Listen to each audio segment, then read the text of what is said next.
I stepped off the helicopter, ducking under the still spinning rotors. My boots hit dirt as the downwash flattened the tall grass around the landing spot. The pilot handed down my duffel and supply crates without a word. 3 months, he shouted over the engine. Radio check-in every morning at 8. Good luck. Before I could ask any questions, he was already lifting off. The helicopter turned quickly and disappeared over the treetops, leaving me in complete silence. The lookout tower was about 50 yards away, sitting on the highest spot on the ridge. It was 4 stories tall, with a cabin on top surrounded by windows.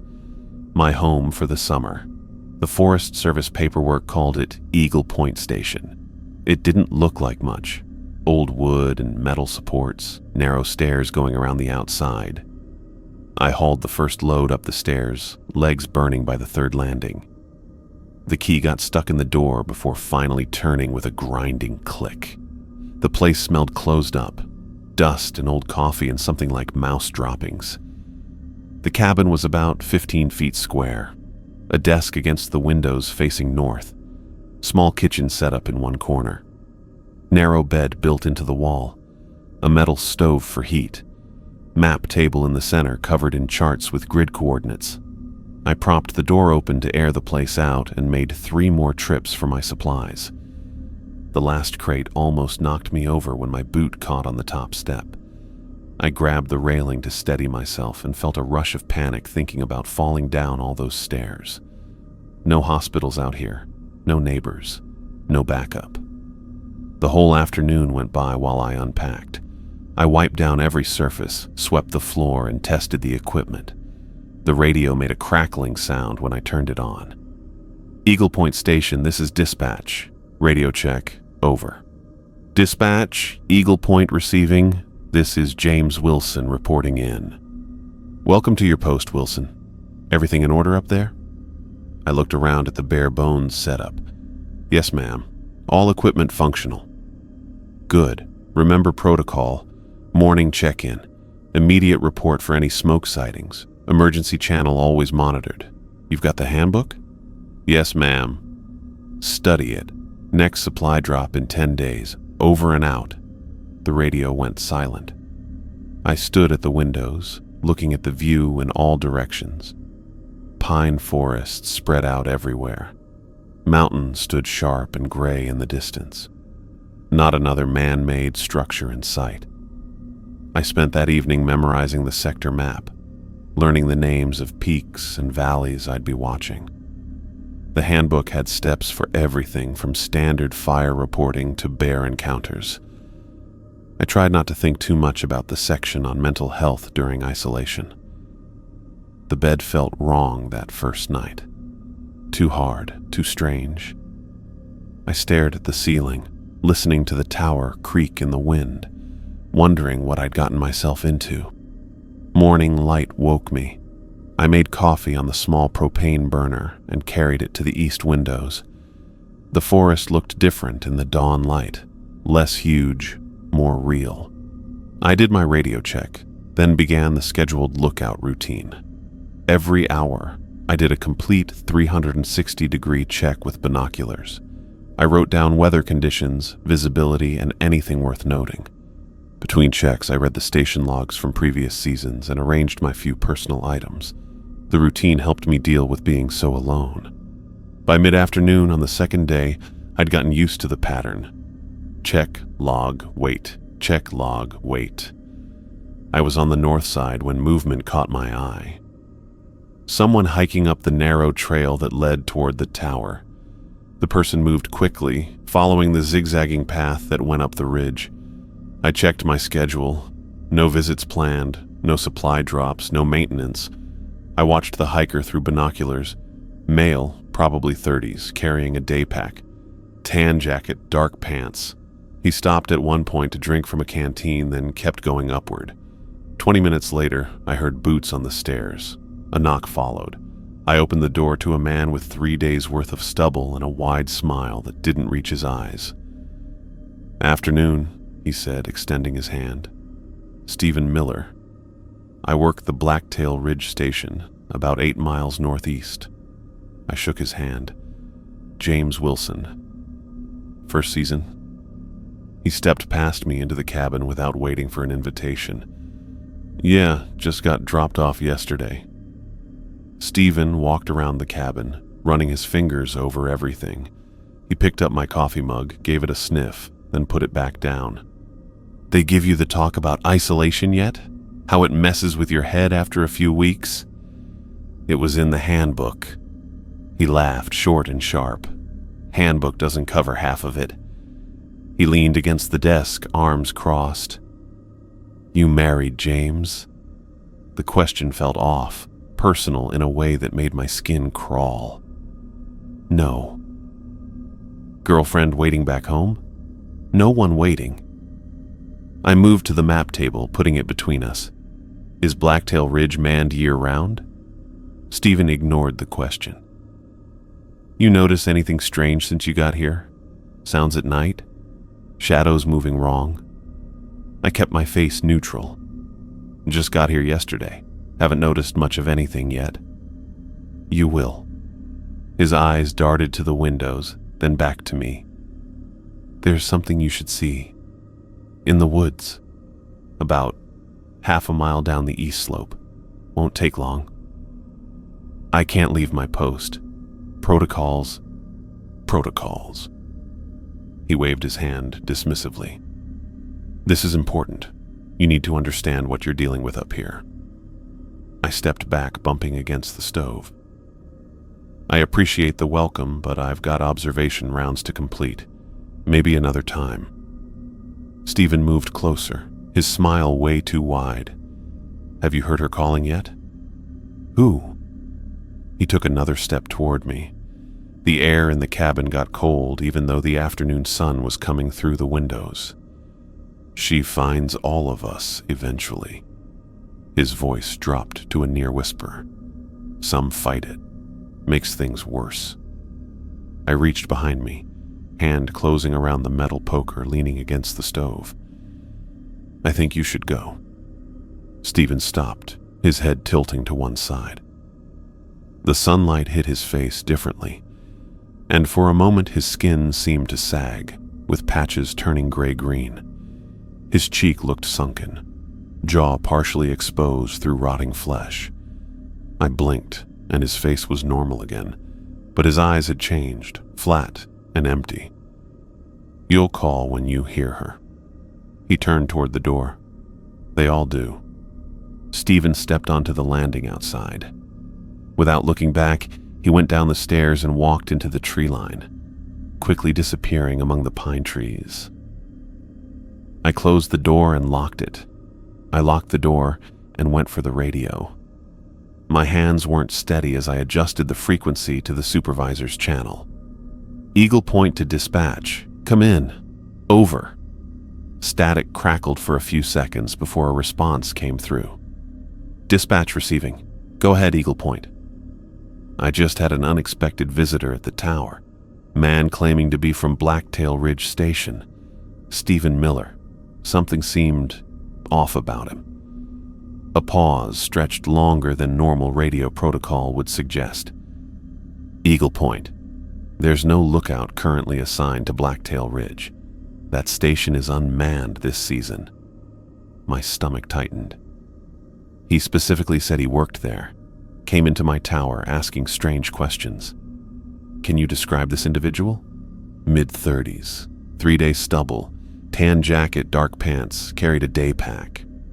I hesitated, unsure whether to mention what I thought I'd seen, that momentary glimpse of something wrong with his face. He was asking personal questions, wanted me to follow him into the woods. Did you get a name? Stephen Miller. Another extended pause. Stay at your post, Wilson. We'll send rangers to check the area during regular rounds in 2 days. Keep your door secured until then. Copy that, over and out. I put the radio handset back on its hook. From the window, the tree line where Stephen had disappeared showed nothing unusual, just pine trees moving in the afternoon breeze. No movement, no sign anyone had been there at all. Hours dragged by. I went through the motions during observation shifts, writing down weather and visibility without really focusing. I kept thinking about that moment when Stephen's face had changed. A trick of the light, I told myself. Stress and being alone playing tricks on my mind. The handbook had warned about it. Evening came and I did another round of door checks and window tests, all secure. Dinner was just rations that tasted like nothing. I tried to read a paperback but couldn't focus. The words just blurred together on the page. At night, I could only see my reflection in the windows.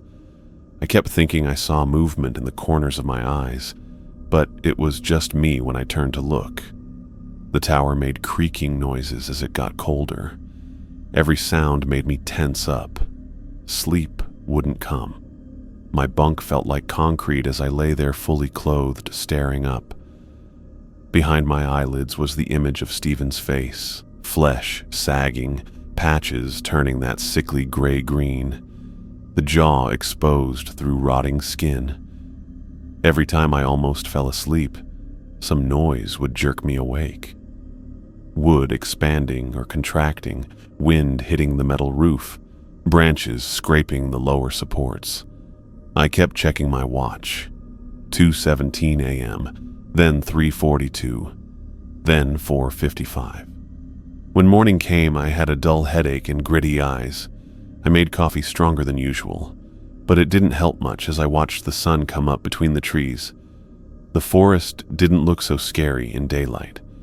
After 3 cups, I heard an engine coming toward the tower, a truck climbing up the service road that curved around the bottom of the ridge. Through my binoculars, I could see it was a Forest Service vehicle, moving slowly over the bumpy ground. The weekly supply delivery, right on schedule. 20 minutes later, boots thumped on the stairs. A sharp knock followed. "It's open," I called, keeping my distance from the door. Through the doorway stepped a man carrying a plastic crate, 60s, maybe older. Leathery skin creased into permanent squint lines. White hair cropped short under a Forest Service cap. The crate landed with a thud on the table. "Radio batteries and some fresh provisions," he said. "Nate Henderson. I run the supply route for this sector." A nod was all I could manage.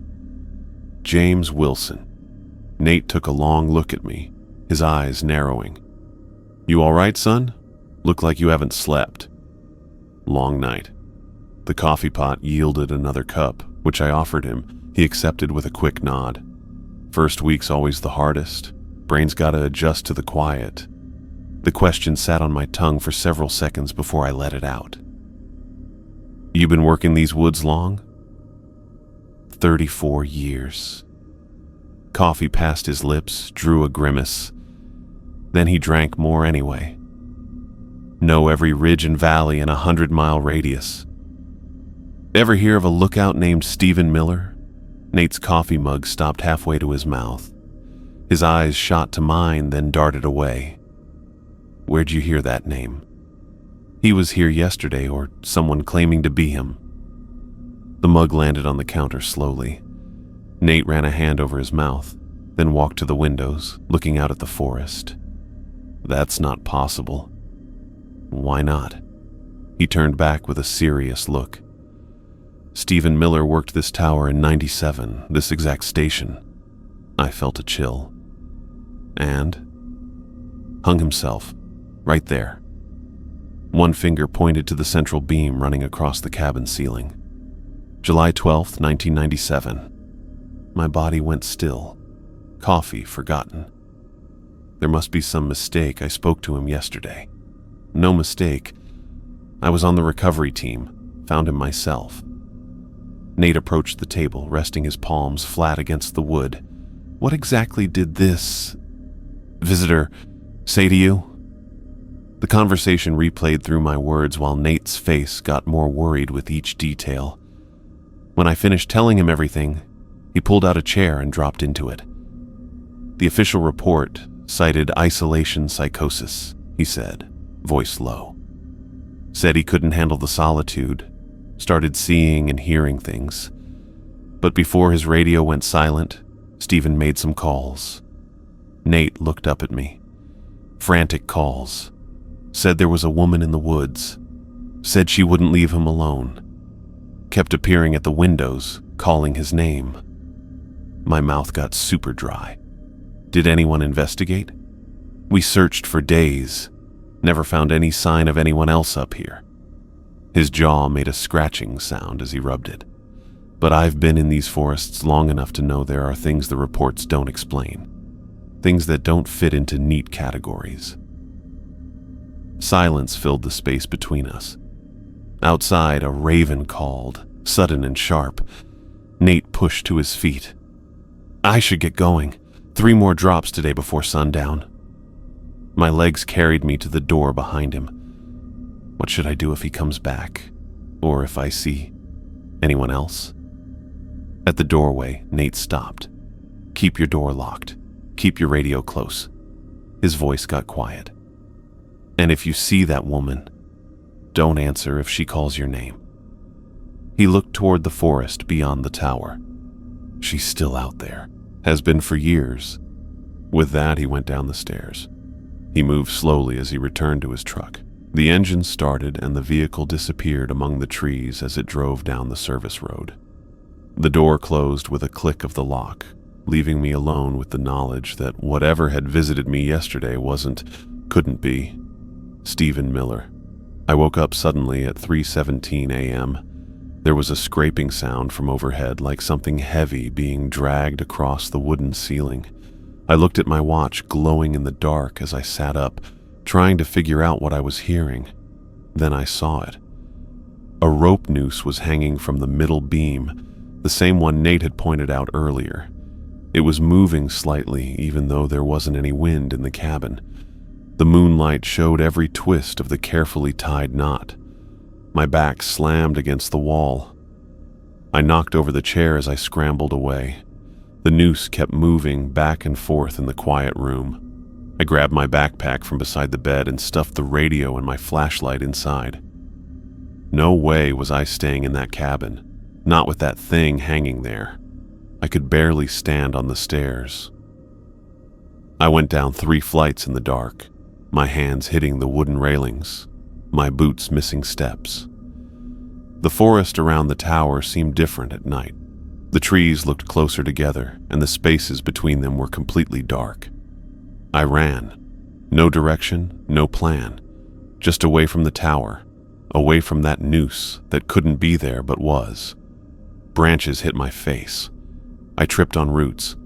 I crashed through bushes until my lungs hurt and my throat felt raw. The ground went downhill and I followed it, half running, half falling until I splashed into water. Whisper Creek. Had to be. The map showed it running through this area about a mile from the tower. I bent over with my hands on my knees, trying to catch my breath. The water bubbled over rocks with bits of moonlight reflecting off it. Once my breathing slowed, I could hear more than just myself gasping. That's when I saw her. She stood downstream, ankle deep in the creek. Long, dark hair hung past her waist. Her dress, or what looked like a dress, moved around her legs even though the night air was completely still. Her skin wasn't just pale, it was white, the kind of white that reminded me of bone. Hello? My voice cracked on the word. Her head turned toward me, then kept turning, too far, at an angle no neck should bend. She made no sound, just watched with eyes I couldn't quite see from that distance. I pulled the radio from my backpack.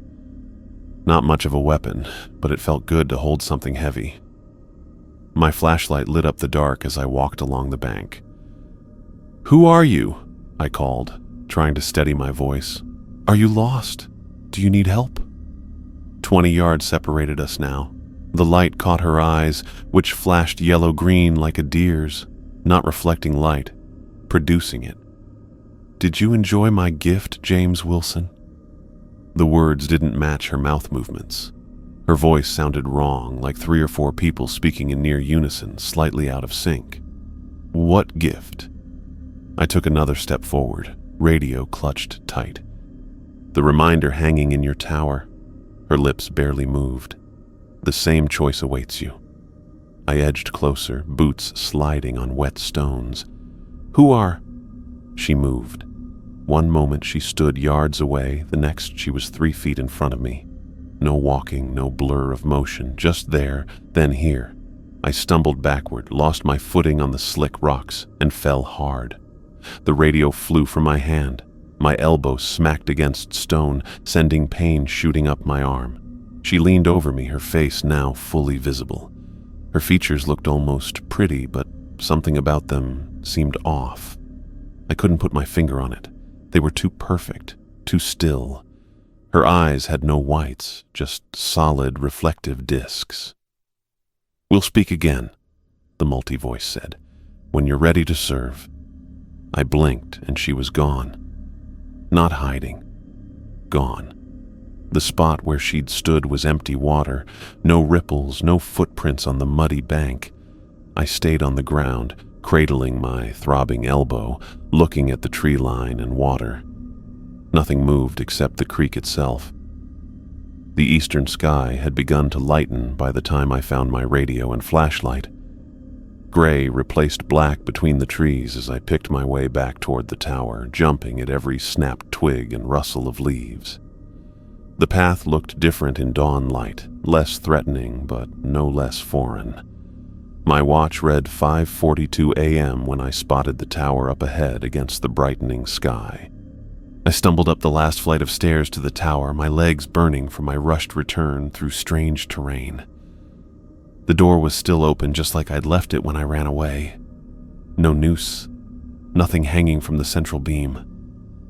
My backpack hit the floor with a thud. I checked the ceiling again, running my hand along the smooth wood where the rope had swung hours earlier. Not even a scratch marked the surface. The beam felt cool and solid against my palm, just regular wood. Where the hell did it go? My voice sounded wrong in the empty cabin, too small. I searched every corner of the room, under the bed, behind the radio equipment, inside cabinets. Nothing. No hemp fibers, no rope fragments, like it never existed. But I'd seen it, felt how scary that swinging noose was in the moonlight. Sunlight now came through the eastern windows, lighting up the dust floating in the air. The normal morning sounds of birds and distant wind should have been comforting. They weren't. I pulled out my notebook and started writing, my hand cramping from pressing too hard against the paper. 3:17 a.m. Woke to noise on roof.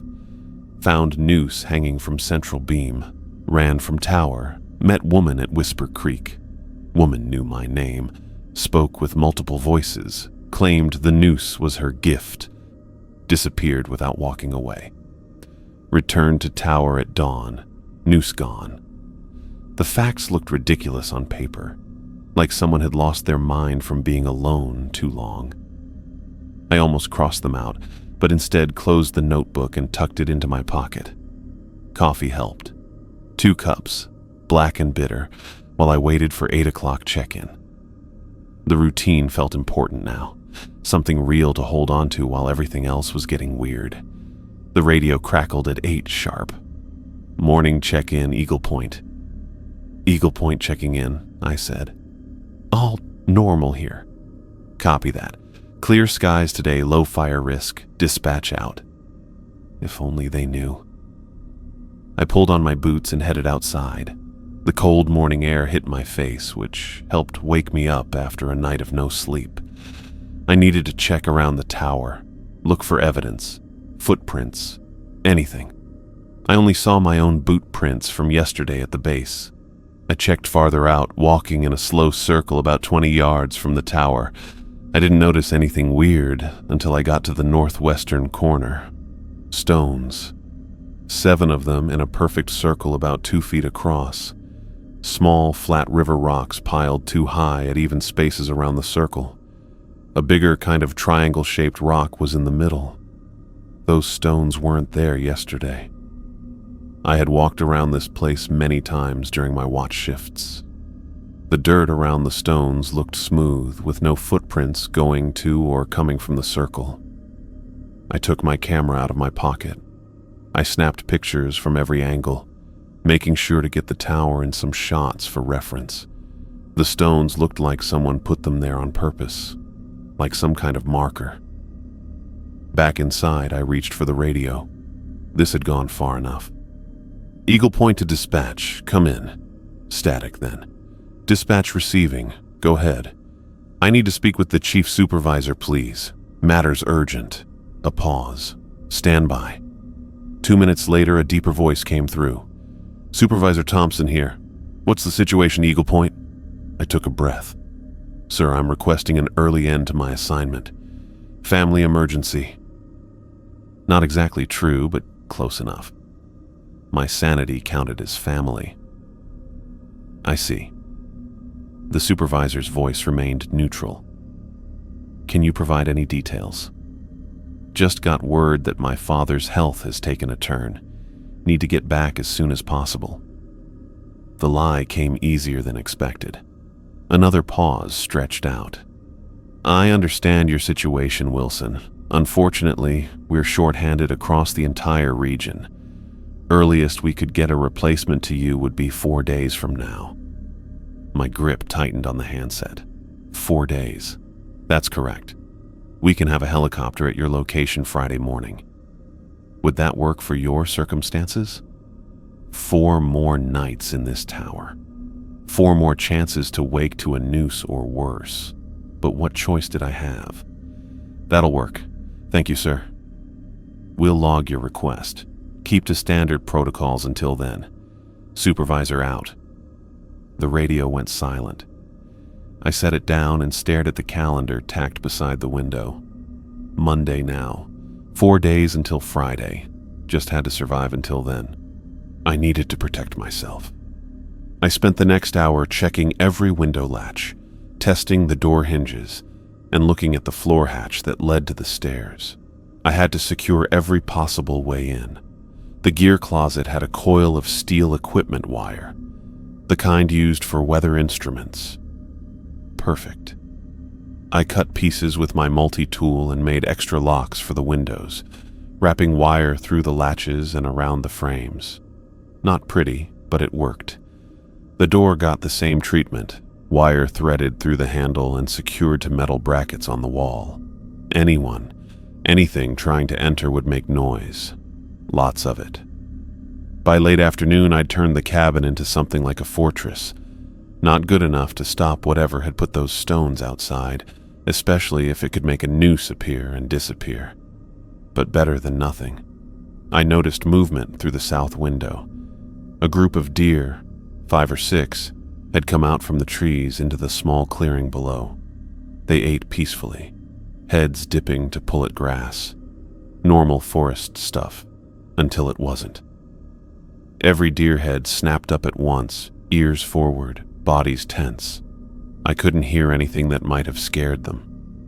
Then they all ran back into the trees at once, gone in seconds. The birds went quiet next. Their constant background noise, so common I'd stopped noticing it, just stopped.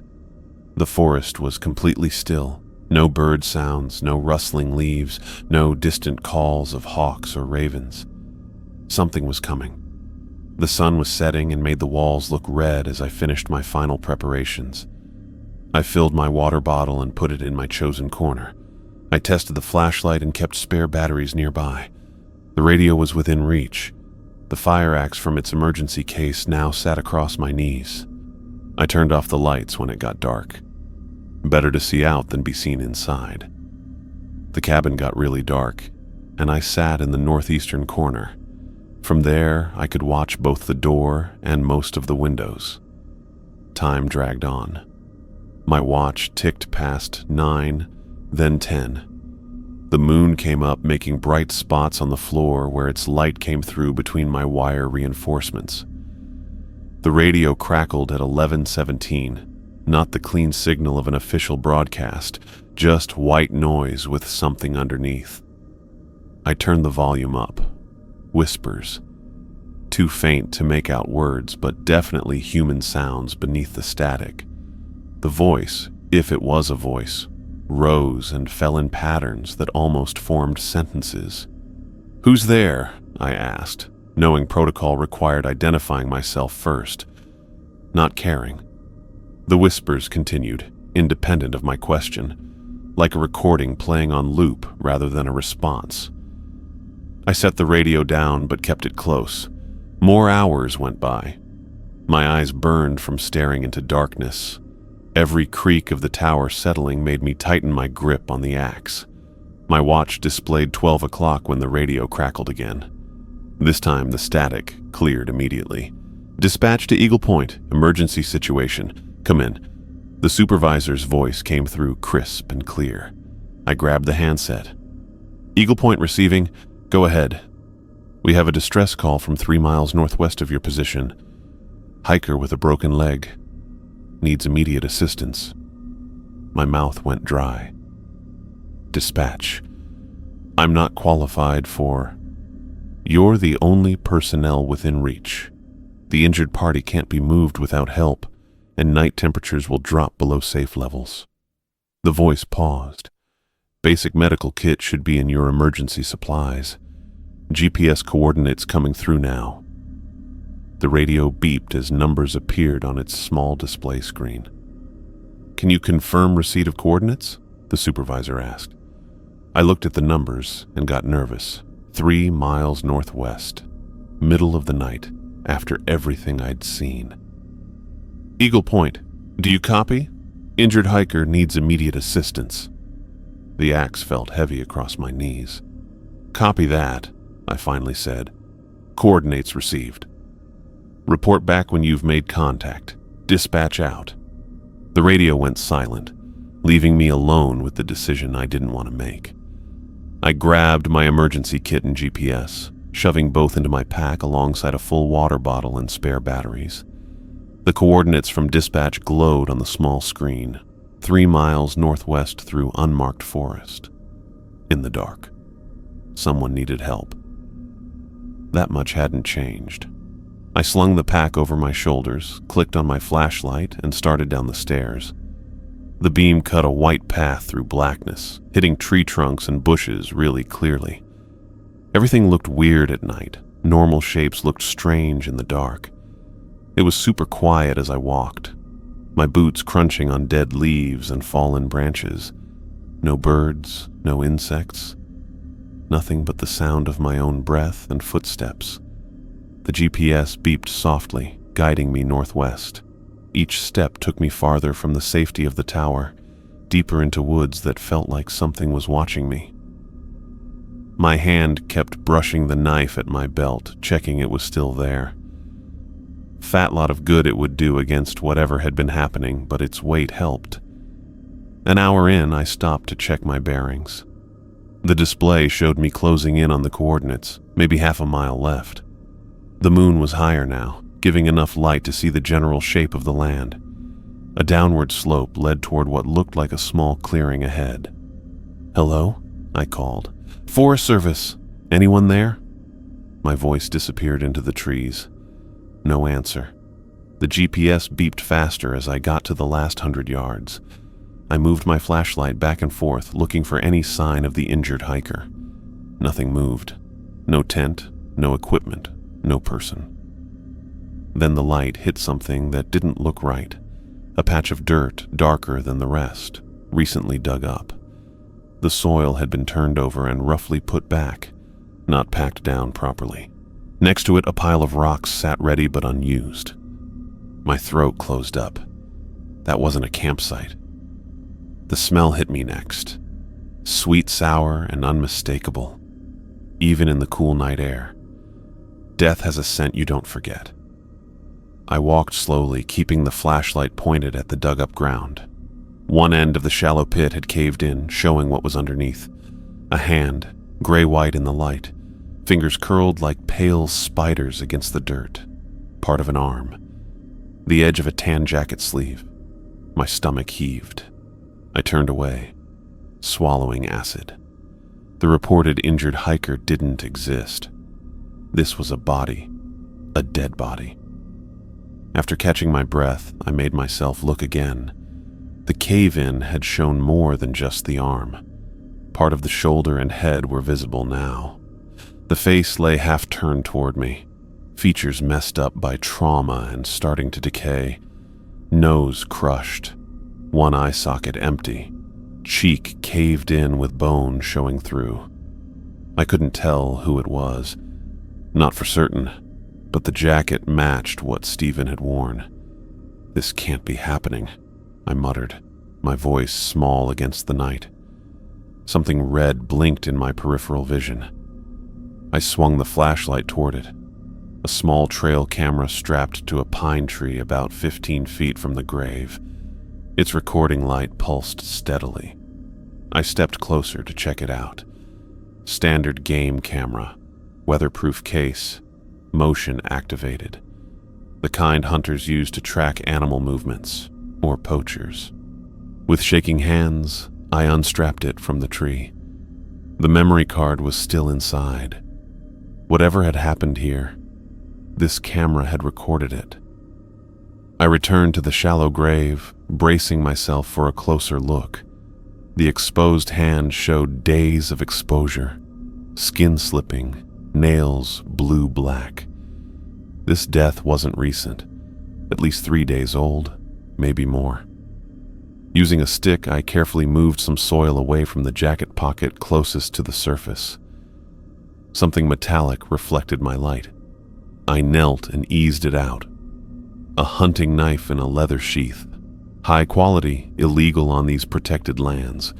More digging revealed a coil of thin wire. Snare wire. The tools of a poacher. I sat back on my heels, trying to make sense of it all. The distress call, the body, the camera. None of it fit together in a way my mind wanted to accept. The radio. I needed to report this. Eagle Point to dispatch. Emergency. I waited, hearing only faint static. Eagle Point to dispatch. Come in. The static got louder but didn't make any words or give a response. Just white noise filling the clearing. Dispatch, do you copy? I've found a body at the GPS coordinates, not an injured hiker. Repeat, there's a dead body here. Nothing. The channel remained open but empty of human voice. The camera in my hand suddenly felt important, maybe the only evidence of what had happened. I slipped it into my pack and marked the location on my GPS. Whatever was going on, I needed to get back to the tower and try different frequencies. Call for real help. I took one last look at the partial face showing through the dirt. Something nagged at me, something about the way the jaw was set, the shape of what remained. But in that state, I couldn't be sure of anything. The journey back stretched longer than the hike out. Each step felt heavier, my awareness of the forest around me painfully sharp. The darkness between trees seemed deeper, solid. The flashlight beam couldn't penetrate more than 20 feet ahead. Halfway back, I heard it. Footsteps, not mine. A second set, slightly out of sync, coming from somewhere behind. I froze, listening hard. The sound stopped when I did. Hello? My voice cracked. Nothing moved. Even the air seemed still. I walked again. The footsteps resumed, light, almost matching my pace, but not quite. Like someone trying to cover their tracks by stepping when I stepped, but missing the timing. I spun around, sweeping the light in a wide arc. Empty forest stretched in all directions. The footsteps ceased. 10 minutes later, it happened again. This time I didn't stop or call out. I just walked faster, my hand tight around the knife handle. The tower appeared through the trees, windows dark against the night sky. 300 yards to go. 200. Movement flickered between distant pines, a flash of white that caught the edge of my light beam. A figure, female, with long dark hair. The same woman from the creek. I swung the flashlight directly at her. The beam hit empty space. Just trees and shadows where she'd stood a moment before. I broke into a run, racing through the last 100 yards. The stairs stood ahead. Safety, or what passed for it these days. I took the stairs 2 at a time, lungs burning as I reached the top landing. The tower door stood open as I'd left it. Inside, I dropped my pack on the floor and pulled out the trail camera, my fingers struggling with the USB cord. The laptop booted up as I wiped sweat from my face, trying to make my hands stop shaking. The connector kept missing the port, tapping against metal until I steadied my wrist and forced it in. The camera's red light blinked twice, then stayed solid. Connected. The screen flickered as the file browser opened. One folder labeled DCM0142 held dozens of video files, each named with dates and timestamps. I clicked on the oldest, from 3 days ago. The video player opened, showing a patch of forest in daylight. Nothing moved except branches in the wind. I fast-forwarded through hours of empty woods. Occasionally, a deer would wander past, nose to the ground. A fox trotted through once, stopping to mark its territory against a fallen log. Normal forest scenes, until they weren't. At 4:17 p.m., a figure entered the frame from the left. Stephen. The tan jacket and dark pants matched what he'd worn to my tower. He carried a small pack, from which he pulled out coils of wire and metal stakes, poaching equipment. I watched as he set traps with obvious experience, hiding them under leaves and against game trails. His movements were quick, confident. He'd done this many times before. The camera caught his face clearly when he turned to check his surroundings. The same face that had appeared at my door asking weird questions about voices in the woods. The timestamp showed the afternoon before he'd visited me. More footage followed. Stephen checking other traps, collecting a dead rabbit from one, resetting the mechanism.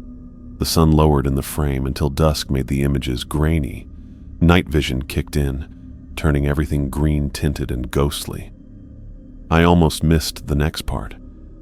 My finger hovered over the fast-forward button when movement flickered at the edge of the frame. Someone else had entered the clearing. The figure approached slowly from behind Stephen, who was kneeling to set another trap. When Stephen stood and turned, the camera caught his startled expression. Then it caught the face of his visitor.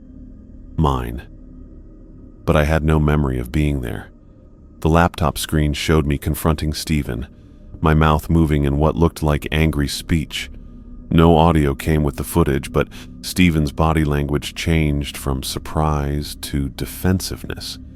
He pointed at his traps, then pointed toward what must have been the direction of the tower.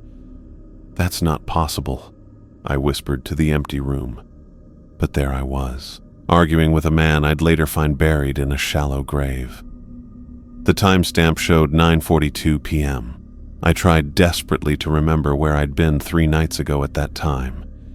In the tower, asleep. The days had blurred together since I'd arrived.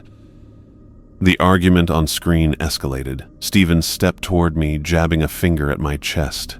I stepped back, then the change was instantaneous. My body on screen went rigid. My expression emptied completely, face slack like a doll's, and I bent down, picked up a rock the size of a grapefruit, and swung it.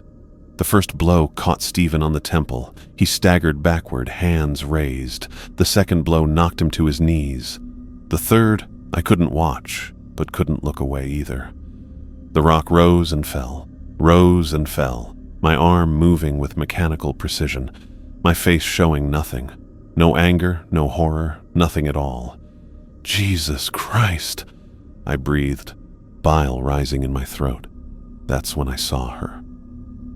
She was at the far edge of the frame, barely showing up in the night vision green. The woman from the creek. Her long hair didn't move at all, even though the breeze was moving the leaves around her. She watched the attack with a blank face, her head tilted at that weird angle. The footage kept going after the attack ended. Stephen wasn't moving. I dropped the rock and just stood there like someone had turned me off. The woman came closer, walking in that same creepy way I'd seen at the creek. She looked like she was talking, but her mouth hardly moved. The me on screen nodded and bent down to grab Stephen's ankles. The last few minutes showed me dragging the body across the clearing, out of the camera's view. The woman followed, then completely vanished. The me on screen came back alone, picked up the rock and what looked like Stephen's knife, then walked out of frame toward the tower. The video stopped. It was so quiet as I looked at the black screen. My reflection stared back, pale, eyes wide open, looking totally freaked out. I played the next file, and the one after that, looking for any other footage of me or the woman. There was nothing. Just empty forest going back to normal after someone had died there. I shut the laptop and put it down very carefully. Then I looked at my clothes, the same jacket I'd been wearing for days. The sleeves looked clean, but something made me check the inside of the right cuff. There it was, a spray of dark brown dots and smears hidden in the fold of the fabric. Dried blood. Not mine. I tore the jacket off and threw it across the room. It hit the wall and fell to the floor in a heap.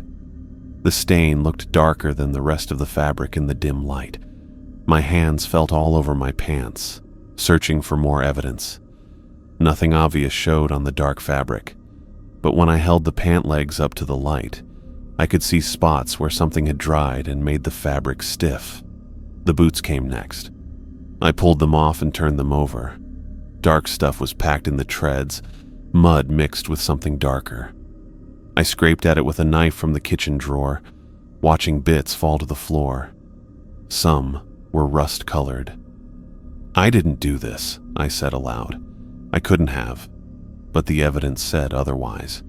The video showed my hands, my face, my body committing murder, and here was the blood to prove it. I grabbed the radio, desperate for any connection to the outside world. Eagle Point to dispatch emergency. Static answered, hissing like distant rain. Eagle Point to dispatch. Anyone receiving? I need immediate assistance. More static, then a change in the sound. A rhythmic quality entered the white noise, rising and falling. It took me seconds to recognize what I was hearing. Laughter. A woman's laughter buried in the static. Soft at first, then louder, drowning out the background hiss. I switched channels. Eagle Point to any Forest Service personnel. Emergency situation. Please respond. The laughter followed, jumping frequencies with me. It filled the small speaker, then dropped to a whisper directly into my ear. They can't hear you. I threw the radio down. It bounced on the floor, the battery pack popping loose and sliding under the bed. The laughing stopped. 5 more attempts with the put-back-together radio gave me the same results. Each frequency I tried carried only her laughter and occasional whispered words, too quiet to make out clearly. No one was coming. No one could hear me. The nearest ranger station was 12 miles southeast, according to my maps. On foot, crossing rough terrain, it would take at least a day, maybe more. I pulled my backpack from under the bed and emptied it on the floor. Unnecessary items made a discard pile. Books, spare clothes, toiletries. Essentials went back in. Water filter, first aid kit, knife, flashlight with extra batteries, GPS unit, fire starter, emergency blanket, 3 protein bars. The laptop with the camera footage went in last, wrapped in a t-shirt for protection. Whatever happened next, I needed that evidence. It might be the only thing between me and a murder charge, or proof I'd lost my mind entirely. I changed into my last clean shirt and a spare pair of hiking pants. The boots went back on. I had no other footwear. I'd have to hope no one looked at the treads too closely. Water next. I filled 2 bottles and attached them to the pack's side pockets. The weight felt good, solid. Taking action felt better than being frozen by fear. Get to the ranger station, I muttered as I worked. Show them the footage. Explain what happened. Except I had no explanation. I couldn't say anything without sounding like I was making up lies or completely losing my mind. Woman in the woods controlling my actions? Face-changing visitors who'd been dead for years? I sounded crazy even to myself. But the footage didn't lie. Something had happened, something beyond normal explanation, and I needed help before it happened again. Pack secured, I took one last look around the tower. After just weeks, I got used to it. The creaky floorboards, the sunlight on the map table, the small scratches left by people who stayed here before me. Now it felt strange again, unwelcoming. I reached for the door handle. Every window in the tower slammed shut at once. The glass rattled in the frames, wood hitting wood hard enough to make the whole structure shake. The door ripped itself from my grip and crashed closed, the lock clicking into place. I stood frozen in the sudden silence, hand still outstretched toward where the doorknob had been. The sound faded away to nothing. "No," I whispered. Then louder, "No!" I rushed to the nearest window, fingers scrabbling at the latch. It wouldn't budge. I tried another, then another, all locked tight, as if welded shut. The door handle refused to turn under my grip. I threw my shoulder against the wood, once, twice, 3 times. Not even a crack. The simple structure had turned impenetrable. The laptop chimed from my backpack, a low battery warning. Or something else. I didn't check. I stood in the center of the tower room, a cold weight settling in my stomach as I realized the truth. She wasn't letting me leave. I grabbed the wooden chair from beside the map table and hurled it at the largest window. The glass exploded outward in a shower of glittering shards. Cool night air rushed in, carrying the scent of pine and wet earth. Freedom. The jagged edges of the broken window frame tore at my jacket as I squeezed through. My boots crunched on fallen glass. Just a few more inches and I'd be outside. I could run. She stood directly in front of me, not on the catwalk where a person should have been, but floating in the air, her feet a good 2 feet above the platform. The woman from the creek, from the video, from my nightmares. "James Wilson," she said, my name splitting into harmonies as multiple voices spoke through her mouth. I froze half in, half out of the window. The broken glass bit into my palms. My legs dangled like dead weight. "You've served me well already," she continued, "but we have much more to discuss." Her face began to change. The pale, almost human features stretched, jaw extending downward like melting wax. The skin split along invisible seams, revealing a second mouth beneath, wider, filled with needle-like teeth arranged in multiple rows. Her eyes expanded until they consumed most of her forehead, the pupils elongating to vertical slits. Her arms lengthened, joints bending at impossible angles as fingers sprouted additional knuckles, stretching into talons. The white dress I'd seen before now looked like part of her body, moving and rippling with a life of its own. "I am Sophia," she said, the name reverberating through her distorted mouth. "And these woods have been mine since before your kind knew fire." I scrambled backward, cutting my hands on more glass as I retreated into the tower. My back hit the map table, trapped again.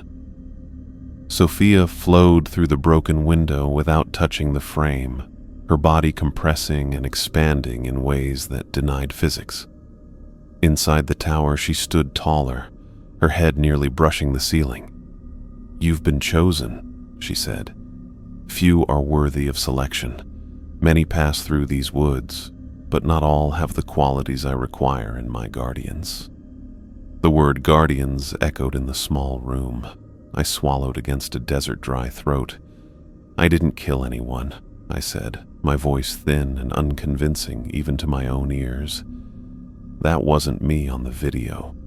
Sophia's lipless mouth curved in what might have been a smile. "It was your body, your hands. I merely borrowed them for a time. Stephen," I managed. "The man in the grave. A desecrator," she hissed, multiple voices turning harsh. 10 years he set his traps in my domain. 10 years he took my creatures for profit and sport. His time was due.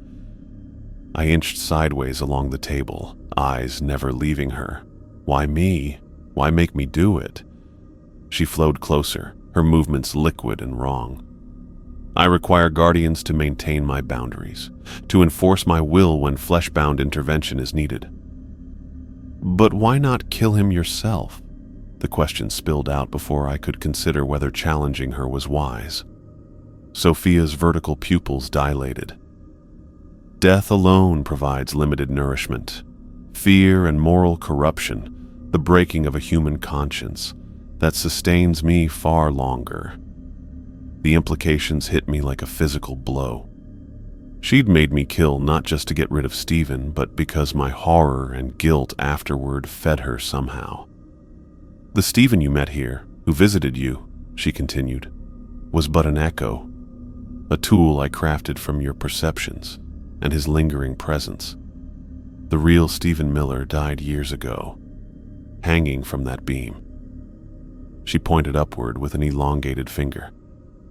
You made me hallucinate him. I shaped your perception, as I have done with many before you. My back found the corner of the room, nowhere left to retreat. How many? I asked. How many lookouts have you used? Since humans began watching these woods, dozens. Her head tilted at that impossible angle I'd seen at the creek. Some serve willingly, understanding the honor bestowed upon them. Others require convincing. Like the Stephen from 1997? I remembered what Nate had told me. He killed himself rather than serve you. Something flashed across her inhuman features, anger or perhaps respect. He refused to eliminate a group of hunters I had marked, chose his own death instead. A rare decision. I gathered what courage remained. I choose that too, then. I won't kill for you. Sophia made a sound like winter wind through dry leaves. Laughter. You misunderstand your position. She raised one elongated hand, palm toward me. Allow me to demonstrate. My muscles locked instantly. Every fiber went rigid, as if turned to stone. I couldn't move my arms, legs, not even my fingers. Only my eyes remained under my control, darting frantically as panic surged through my immobilized body. Your movement, your speech, your very thoughts, all can be governed by my will. She closed her hand slowly, and my throat constricted in response. Breathing became difficult, then impossible. Black spots danced at the edges of my vision. Just before consciousness faded, she released me. I collapsed to the floor, sucking air into burning lungs. The choice is not whether to serve, Sophia said above me. The choice is whether to serve willingly, with your mind intact, or to become nothing more than a vessel for my intentions. I pushed myself to my hands and knees, still gasping. Why even offer a choice? Why not just control me completely? An aware servant notices things a puppet cannot, provides insights, makes connections. She circled me, her movements fluid and predatory. And willingness sweetens the arrangement. You're talking about decades of servitude, I said, my voice hoarse, killing who knows how many people. Not decades, a lifetime. Sophia's many-voiced speech softened, and not countless deaths, simply specific ones when necessary. Those who threaten my domain, those who take without reverence. She gestured, and the air before us shimmered. Images formed, faces of men and women wearing the uniforms of fire lookouts from different eras. Some appeared peaceful, others twisted in expressions of agony. These chose service, she said, indicating the calm faces. These did not, she added, as the tormented ones came into focus. All served regardless. The images shifted, showing me flashes of what those people experienced. The willing servants lived largely normal lives, returning to the tower periodically to perform tasks for Sophia. The unwilling, their existence became an unending nightmare of physical pain and mental torture, puppets with just enough awareness to suffer. "The choice is yours, James Wilson," Sophia said, the vision fading. "Serve me with your faculties intact, or resist and lose yourself entirely." I hauled myself to my feet, legs trembling with the effort. "And if I agree, what exactly do you want me to do?" Her inhuman face revealed nothing. "Protect my domain. Eliminate those who would damage it beyond necessity. Continue your life otherwise as you see fit. For how long? Until I release you? Or until death finds you naturally?" The broken window beckoned. The night air, a desperate chance at escape. But her display of power left little doubt she could stop me instantly if I tried. "I need time," I said, "to think." "Time is something I have in abundance," Sophia replied. "Until morning, then." She began to fade, her form growing transparent. "Remember, James Wilson, I am always watching, always listening, and your actions at the grave have already bound you to me more than you know." Then she was gone, leaving me alone in the tower with the cold wind blowing through the broken window and the weight of an impossible choice crushing down on me. I stayed in the tower, eyes fixed on the empty space where Sophia had been. My answer wasn't complicated. I just didn't want to die, not like that. Not as her puppet. "I'll do it," I said to the empty room. "I'll serve." No response came, but the temperature warmed slightly. The next morning, the broken window had repaired itself, glass intact, frame unscratched, as if I'd imagined throwing the chair. By afternoon, the ranger's dispatch had promised finally arrived. 2 men with rifles and serious expressions who asked about the missing hiker I'd reported. "False alarm," I told them. "Guy turned up with a different group, radio miscommunication." They looked relieved. One less problem in their day. Neither noticed my hands shaking as I offered them coffee. "We'll check the area you mentioned anyway," the older one said. I nodded like I had nothing to hide. They returned the next morning, reporting they'd found nothing. No grave, no body, no disturbed earth. I feigned confusion while my stomach twisted. Sophia had cleaned up after me. The rest of the summer passed in rigid routine. I made my reports, manned my post, and kept the forest safe from fires. Sometimes at night, I felt her watching from the trees. Sometimes I heard her many-voiced whispers through the radio static. "The poacher would have set 20 more traps this month," she said once. 3 bears and a wolf pack would have died slowly, painfully. I didn't answer. It didn't make me feel better about the blood on my hands. When my rotation ended, a helicopter picked me up where I'd started 3 months earlier. The ride down from the mountain brought no relief. I kept expecting to look out the window and see her floating alongside us, keeping pace. Back in the city, I tried rebuilding my life. I showed up at my old apartment, called friends I'd neglected, smiled through questions about my summer, told stories about wildlife and weather and the peaceful isolation, lied through my teeth. One night, drunk and desperate, I tried telling my best friend what had happened. "There's something I need to..." My throat closed mid-sentence. Not metaphorically, actually closed, cutting off all air.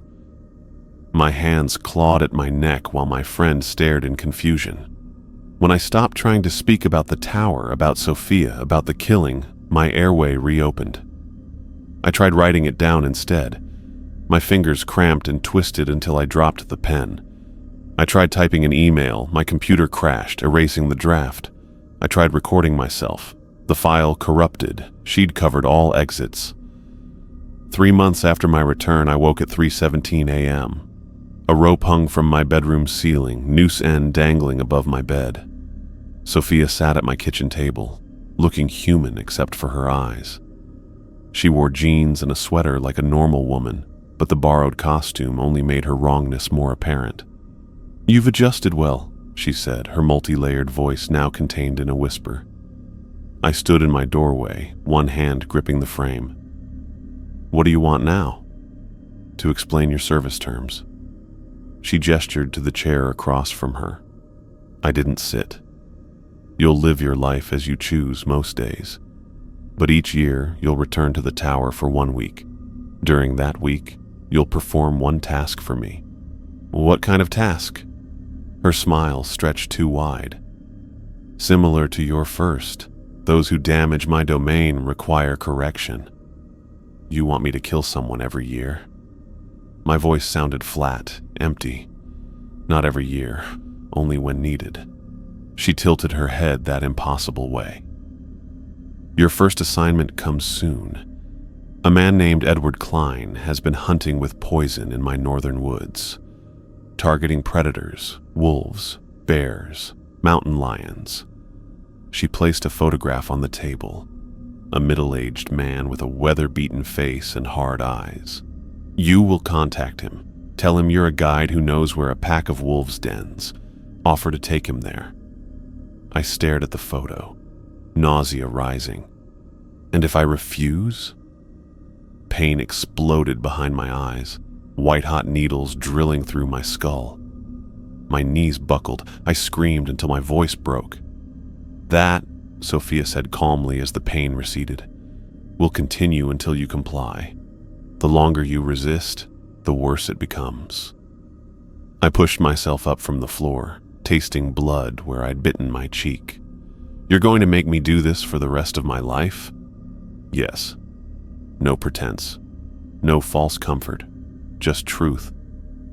I found Edward Klein 2 weeks later, made contact at a bar where hunters gathered, fed him the story Sophia had prepared, watched his eyes light up with cruel anticipation, led him into the woods where she waited. I still hear his screams when I close my eyes. I tried running the next year, packed up and moved across the country, found an apartment in Boston, about as far from wilderness as I could get. For 6 months, I thought it had worked. Then I woke to the noose above my bed and Sophia sitting in my new kitchen. It's time to return to the tower, she said. I tried therapy, found a psychiatrist specializing in trauma and delusions. Dr. Mercer listened patiently to the sanitized version of my story, the only version I could physically tell, about recurring nightmares and feeling controlled by an external force. He prescribed medications. None helped. During our 8th session, he leaned forward with new intensity. James, I think we're making progress. There's something unusual about your brain scans. The next week, Dr. Mercer didn't remember me. His receptionist had no record of my appointments. My file had vanished. I tried a priest next. Father Collins heard my confession, again, the version I could actually speak, and offered prayers for protection. When I returned the following week, a different priest told me Father Collins had taken an unexpected leave of absence. No forwarding address. 5 years into my servitude, I tried the final escape. Parked my car in a closed garage, started the engine, sat back and closed my eyes. I woke on the floor of my apartment with Sophia standing over me. That option isn't available to you, she said. The years blurred together. I aged. My hair grayed, then thinned. Lines mapped my face. I built a life in the spaces between her summons. A job I could leave for annual vacations. An apartment I never fully decorated. Friends I never got too close to. I performed her tasks, each one leaving another scar on whatever remained of my soul. 27 years after that first summer, I climbed the tower steps for what I somehow knew would be my final visit. My knees protested each step. My breath came shorter than it once had. The cabin looked exactly the same, preserved in time while I had withered, the map table, the radio, the central beam where a noose had once hung.